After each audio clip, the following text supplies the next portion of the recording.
Hello friends, Kevin here again with another video. What I want to show you today is how we're going to install this Reverse Osmosis Deionized system, also known as RODI. What we have here is the RODI unit. The reverse osmosis is going to be these filters, and that basically means osmosis through a membrane, which is a filtration system. The deionizer filter, what that does is it's going to take out any of the minerals in the water, and those minerals are important to our body. So what that also means is the RODI water is healthy for us to drink because it's pure H2O. First, we're going to start by showing you all the components of it, and let's start with where the water comes in. So what I like to do whenever I set something like this up is I label the hoses so I know what they are in the future. And I have this one labeled as cold water in, cold H2O in. And you'll see later that all of the other hoses are labeled for me to understand when they're installed under the sink. Now let's look at the different filters that we will install in this unit. We have two sediment filters. I introduced this one because I had it on hand and I'm not able to use I have a 4-chamber filtration, so I have this extra one. We can leave one of the chambers empty. I'm not sure exactly which way I want to do it yet. But then we also, it came with 2 of the activated carbon blocks, meaning we have activated carbon in these filters. This is a chemical filtration. What that does is it pulls out any types of chemicals like chlorine, chloramines, ammonia, nitrates, nitrites. So if you remember from my previous video, I have a problem with ammonia and the nitrates as well. And so these two are going to help out a lot. The sediment filter, that's going to be the pre-filter. So what that does is it's going to take out any kind of nasties that are in the water, and over time you're going to see them get really dirty, these pre-filters. So that's one reason why I was thinking about running 2 of them, just because I have 4 chambers, so I might as well. And so you folks know, this is a Spectra Pure. This is, I will have a link in the description down below, so feel free to check down below for everything in this video that I talk about. The filters also came with this wrench. So what that does is the wrench helps remove the filter chambers.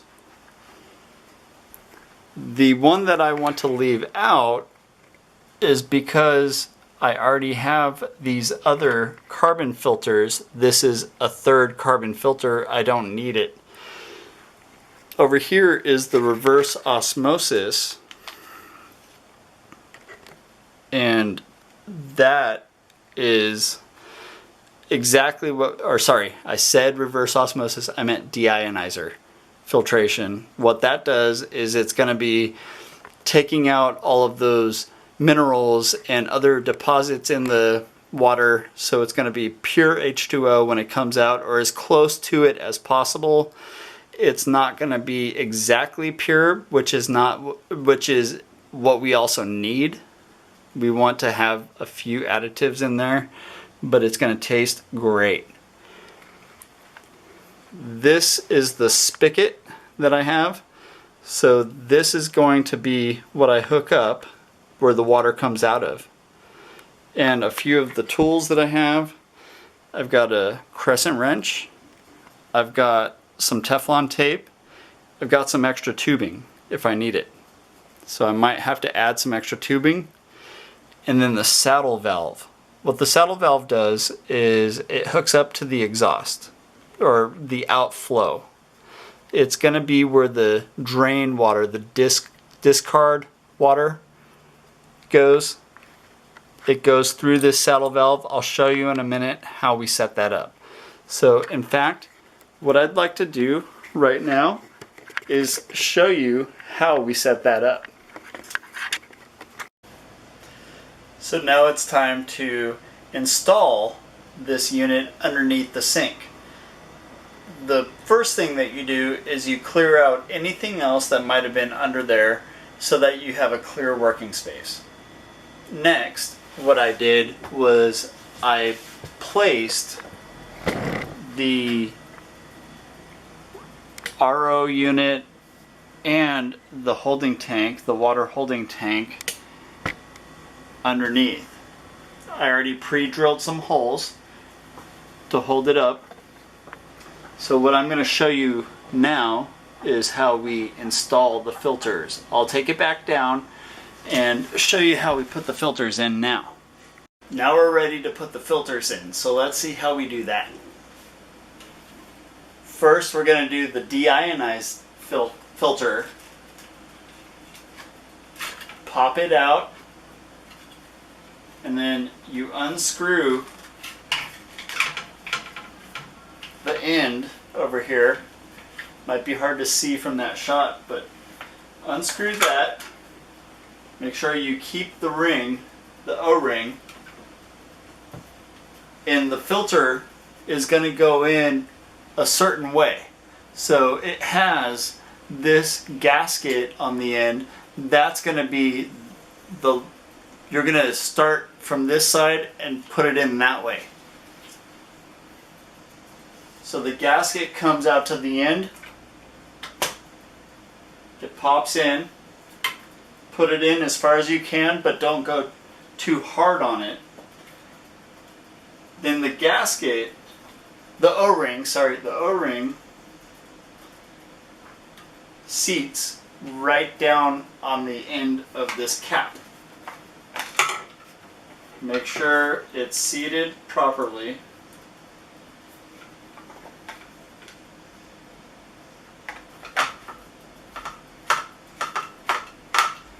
Tighten it on.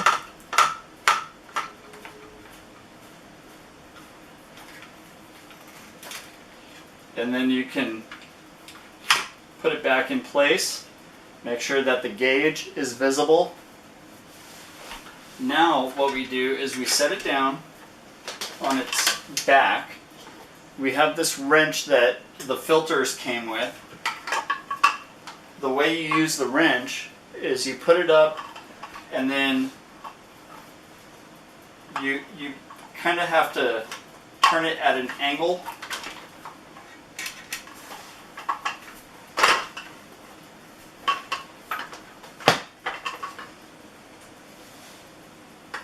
It's easier when it's installed on the cabinet, but I'm not doing that right now because I want to get all of this done before I put it up there.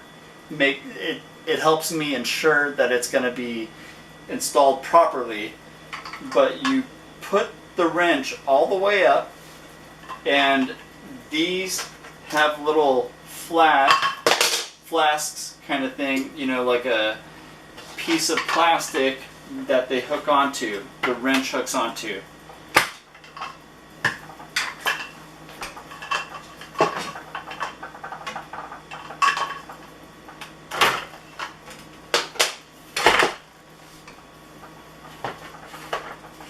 The wrench is just meant to get it started and then also to get it finished afterwards to tighten it back on.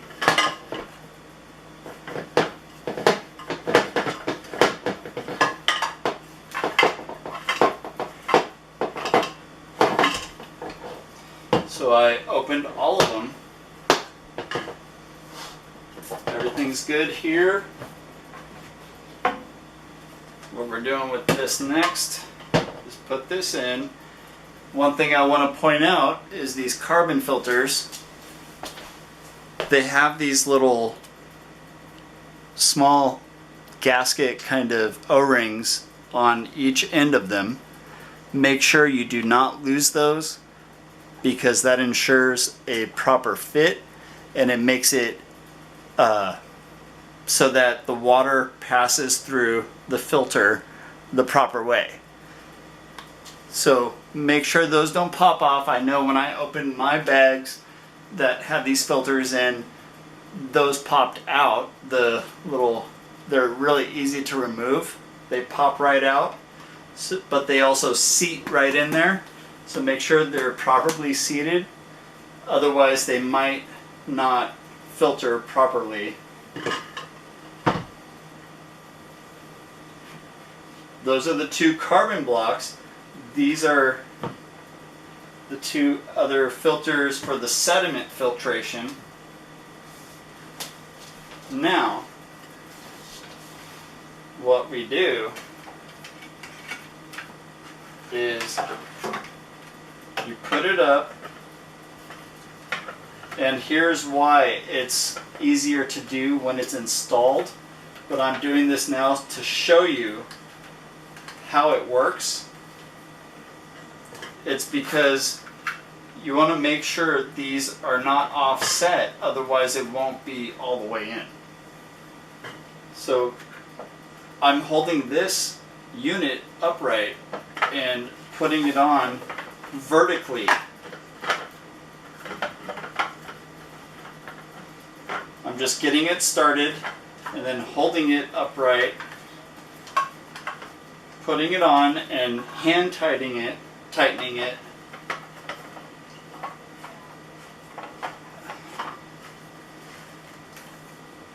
Just kind of hand tight it, make sure the threads are not cross-threaded.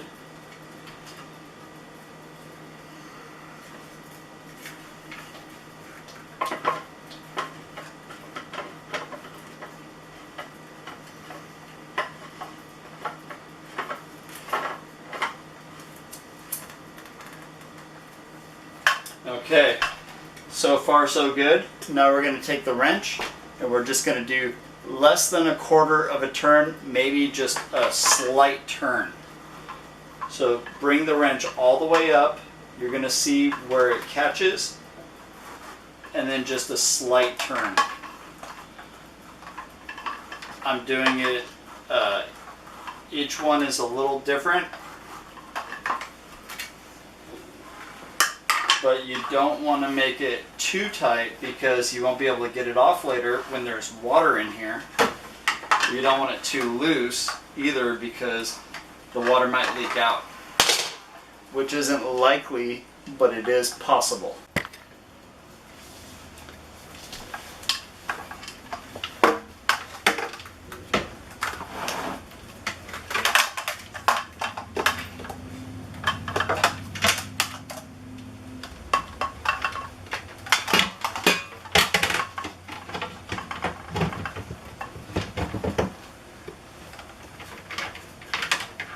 I hung it back up there.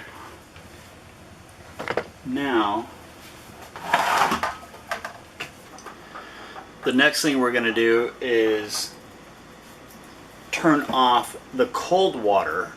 Make sure you don't turn off the hot water because we are not hooking it up to the hot, we're hooking it up to the cold. This filter is not set up to run any hot water. We have to make sure it's only cold water that is sourced into the filter. So to turn it off, you turn the handle of the cold water, and if you're confused which one it is, turn on the cold water to the sink up above, and then you'll hear when this one turns off. Just by turning the handle, it'll stop flowing. Now I also have a bucket down below because I'm going to remove the line. To do that, I'm using a crescent wrench, and it's just simply putting the wrench on the nut, and again you turn it to the left, lefty loosey, righty tighty. I just barely had to turn it just a little bit, and now I can use my hands and take it off, and there is water coming out of the line because it was primed before. So I had that pour into the bucket. Now we have the line that is, or sorry, the adapter that will hook up to this line. So the next step is we're going to use the Teflon tape. I've got this roll of Teflon tape. I'm going to make sure the threads are coated with a new layer of Teflon. I took off the old Teflon already. I only go 3 to 4 turns around. And then I also want to make sure that this one has it.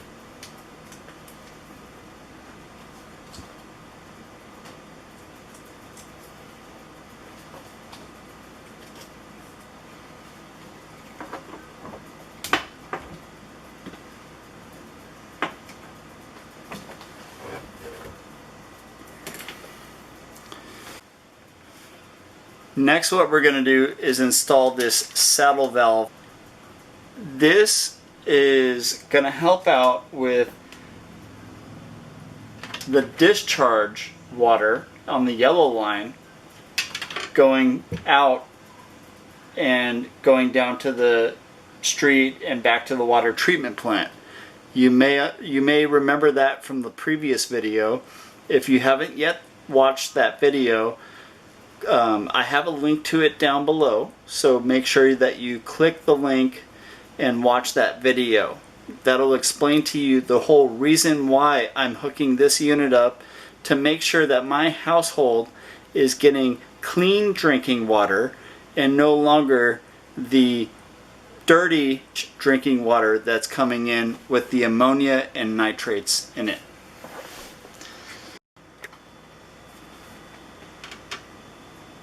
Next, what we're going to do is hook up the discharge line to the saddle valve. This line is going to be discharging the dirty water that we don't want to drink and giving us pure water to the tap. This is where the water is going to come through the tube and down in below, and it's got the threads here, so we screw this on.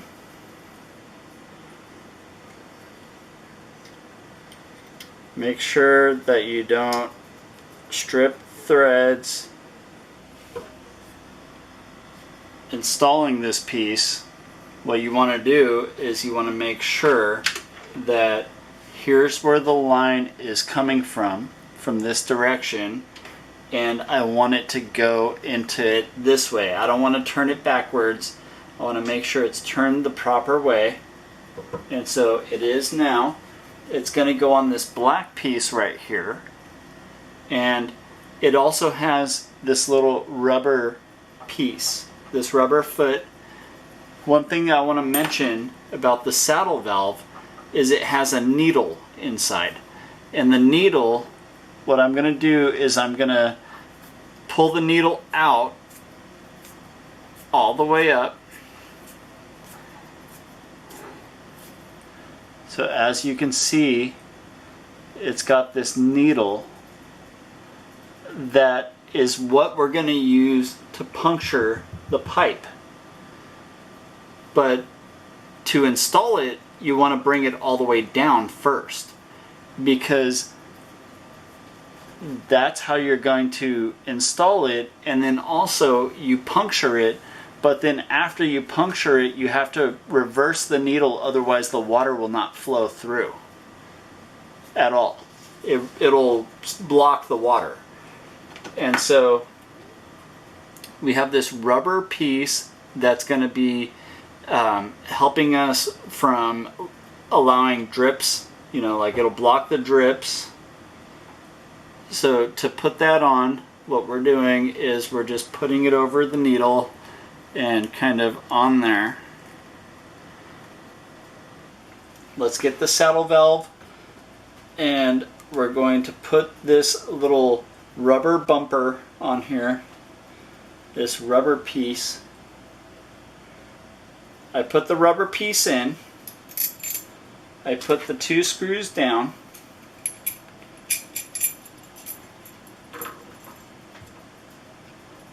it fits right over there, just like so.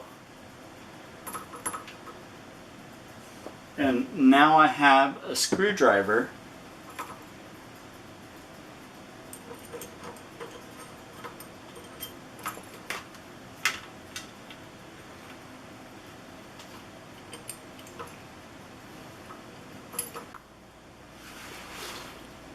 Okay, friends, after looking at the situation, I realized that there's this other line coming in from the dishwasher, so I cannot get the handle of my screwdriver over here to install the saddle valve. So what I'm going to do instead is bring it to the other side, but I want to get it close to the end. That way it's just out of the way. So I chose to put it over on the right, and I'm just going to tighten it down. Let's start by tightening it down. And to do that, I'm going to go both screws at the same time. So I do one side and then the other, and then the one and then the other until it's done.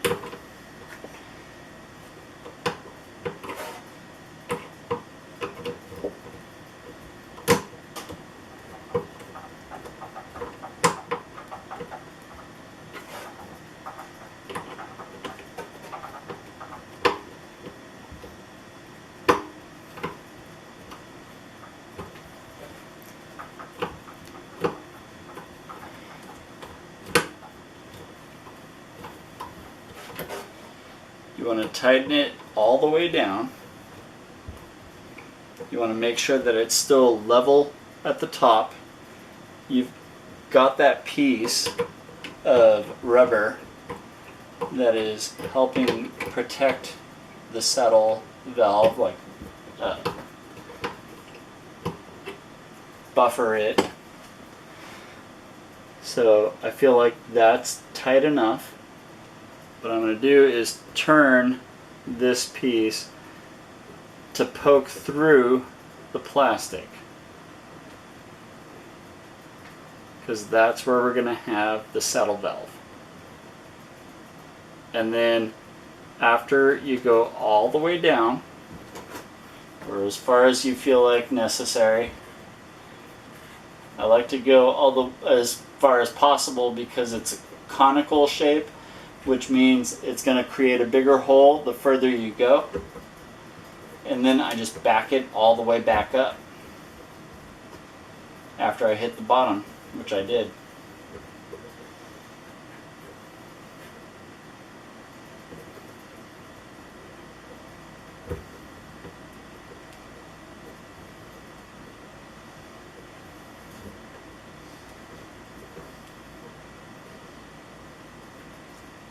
Okay, so that's all the way back up now.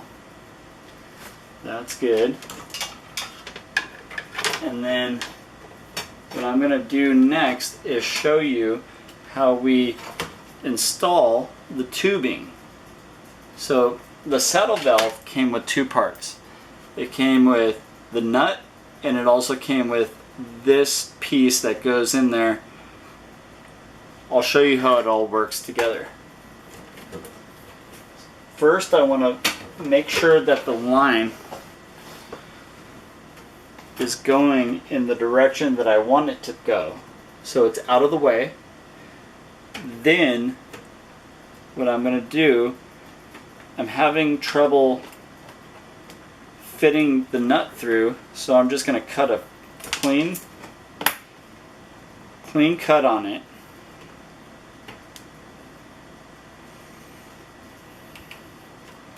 Put that through. Now The way you do it is you make sure that the nut goes through in so that the threads are facing to the end of the tube. The threads are facing to the end of the pipe, and you want to have a clean cut. That way everything is new. It's going to be new. Then I poked this piece down it with the flange part at the end, obviously, because that's the only way it will go. So the way it is here, there's a piece of metal in the tube, and then the nut is on right there. So I scooted it all the way to the end. I'm not putting any Teflon tape, and then just use your wrench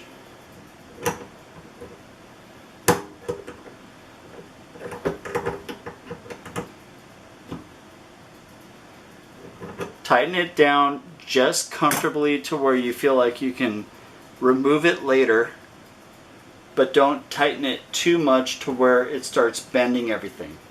Next, what we're going to do is hook up this tank right here that my hand is on to our water that we're going to end up drinking in our glass. I bought this 1/4 inch tubing, and so all of this is 1/4 inch tubing that we're using. Stick the tubing in as far as it goes. You'll slide both pieces all the way down. Make sure it is going on straight. Just get it hand tight. And now I'm just going to use my crescent wrench and give it just a couple little turns. Doesn't have to be too much. We're going to check all of these connections after we turn the water on.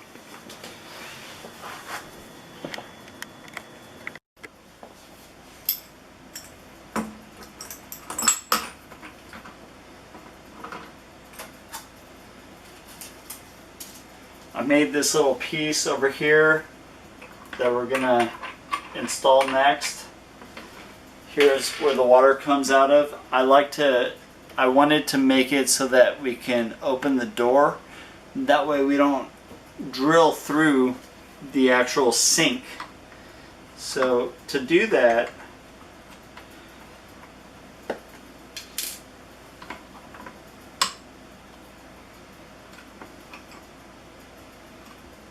I put these pieces on. Come on. That. Here's the lock nut.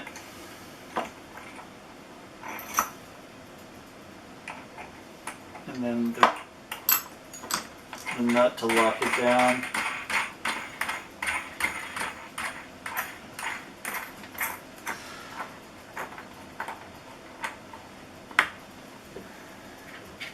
And then we're going to do the same thing that I did before, but with this ring, and we're going to attach the water line. I ran the hose that is connected to the tank, and I'm trying to get it out of the way of any other stuff that we're going to put underneath the sink here. That way it doesn't get caught on the hose. And eventually I'm probably going to get some kind of hose clips and attach it to the cabinet. But for now, I'm just going to run it out of the way and make sure that I cut the hose long enough to where it's going to reach when the door is fully open, but not too long to where there's a lot of extra hose lying around. I can always trim it down. You can never add extra. So I like to cut maybe 1/2 foot to 1 foot longer than what's needed. Here's where we fill up the chambers and start running it through the filters. So what I'm going to do over to the right, out of shot, you're not going to see this, is I'm going to turn on the water.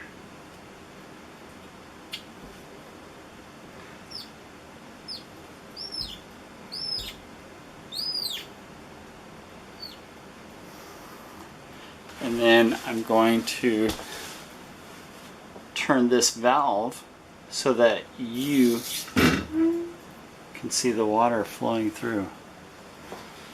This is filling up the chambers.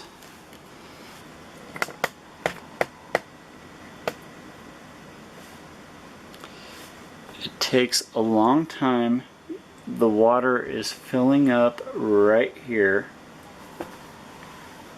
And then it's going to go to the next filter and then the filter after that. I have this bucket and we have to drain at least 4 gallons of water through the line to make sure that all the filters are clean before we start drinking from it. So I'm just going to let that run and I'll turn the video off for now and I'll get back to it when we're done with this part. Okay friends, sorry about the close-up view right here, but I wanted to show you that we do have the reservoir tank down below full of water. The bucket is only about maybe 1/5 of the way up.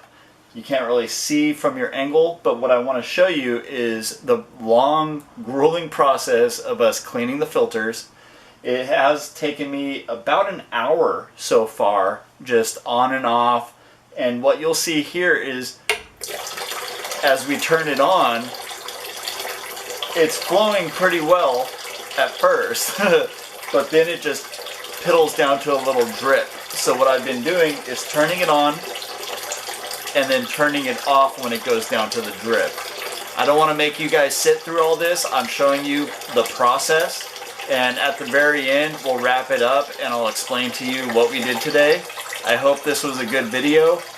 And you can see here, it is starting to piddle out. So at this point, what I've been doing is turning it back off. The reservoir down there, it doesn't hold a whole lot of water. It's basically to fill up like a pitcher or your jug, or it's going to be close to about 1 gallon because it has a membrane inside that stretches out as it fills up, but that creates the back pressure. If we didn't have that holding tank, it would be a super slow drip the entire time and it would take you a long time to just fill up a glass of water. So we installed that. And I also wanted to mention, I had also installed this on-off valve because when I'm not planning on using it to fill up a bucket or fill up, you know, a water jug or a glass of water, I'm going to turn it off because it'll constantly be putting water down my drain and wasting my water, which is expensive where I live. So unfortunately I have to turn it off, and then when we're anticipating that we're going to use some of the water, like fill up a glass or something like that, we'll turn it back on and it'll probably take about 5 minutes for it to fill that reservoir up underneath the sink, the tank, and then we'll just turn it back off when we are done with it. And I like it that the valve is right here in the front, so it's easy on off. I'll explain to everybody in the house how to use this, and I hope this video helped. For more videos like this, please click the subscribe button down below. Make sure you give it a thumbs up if you liked it, and I hope to see you in the comments, and I will see you in the next video. Hey friends, Kevin here. This RODI unit has been hooked up at 2 other houses, and so I understand that it's going to be tasting a little bit different depending on what the water coming in is. So I want to use that as a disclaimer. I don't know how this water tastes yet. I haven't tasted it. This is all for my family and my household to have better tasting water. I'm going to take a sip from the glass and I'll let you know how it tastes.